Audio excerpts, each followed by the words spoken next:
ভূতনির উত্তর চণ্ডীপুর গ্রাম পঞ্চায়েতের তৃণমূল প্রধানের টাকা দেওয়ার ভিডিও ভাইরাল সোশ্যাল মাধ্যমে। নিজের হাতে প্রায় 4 লক্ষ টাকা তুলে দিচ্ছেন তারই পঞ্চায়েতের সদস্য নাজমা বিবির স্বামী মোস্তফা শেখের হাতে। পাশে রয়েছেন আরো বেশ কয়েকজন তৃণমূল সদস্য।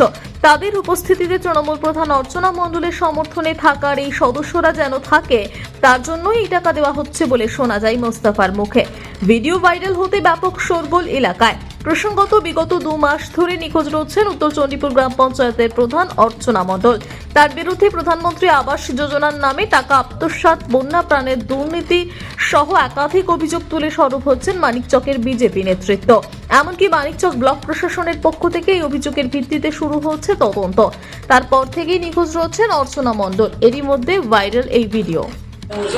ভোট সমর্থন করবে এই সূত্র ধরে 6 লক্ষ টাকা টাকাটা দেওয়া হয়নি কিন্তু এখনো 4 লক্ষ টাকা আজকে প্রদান দিল এবং আগামী বুধবার দিন বাকি 2 লক্ষ টাকা দেওয়ার কথা বলল।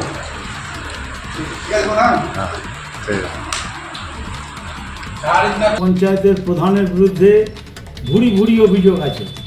100 দিনের ওই আপনার PMAY ঘরের টাকা, মানে ঘর পাইয়ে দেওয়ার জন্য কাটমানি থেকে শুরু করে বন্যায় দুর্নীতি, লক্ষ লক্ষ টাকা চুরি করার অভিযোগ আছে প্রধানের বিরুদ্ধে। প্রধান কিন্তু পঞ্চায়েত থেকে নিখোঁজ আছেন, পঞ্চায়েতে তাকে পাওয়া যাচ্ছে না। ফলে অন্যান্য মেম্বার থেকে শুরু করে প্রশাসন তাকে খোঁজাখুঁজি করছে। হয়তো আগামী দিনে তার বিরুদ্ধে অনাস্থা আসতে পারে এবং তদন্ত করতে গিয়ে যদি দোষী প্রমাণিত হন তাহলে তার প্রধান খারিজ হতে পারেন। ফলে তিনি ভয়ে আছেন, তিনি পালিয়ে আছেন।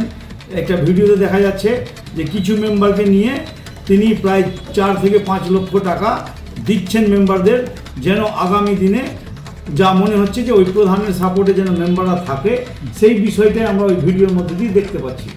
যাদেরকে ওদের দলেরই যাদেরকে টাকা দেওয়া আছে তারা ওদের দলেরই মেম্বার বা মেম্বারের হাজব্যান্ড, তারাই আছে। তাদেরকে টাকা দিয়ে একটা গ্রুপ তৈরি করা আছে যেন প্রধান আগামী দিনে টিকে থাকতে পারে। কিন্তু টাকা দিয়ে প্রধান টিকে থাকতে পারবে না। তার বিরুদ্ধে অভিযোগ আছে, তদন্ত চলছে।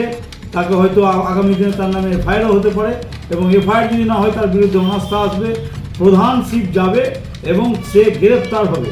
এইটা কিন্তু আগামী দিনে ভারতীয় জনতা পার্টির পক্ষ থেকে এইটার আন্দোলন করা হয়েছে এবং আগামী দিনে আমরা এই বক্তব্যতেই স্থির আছি।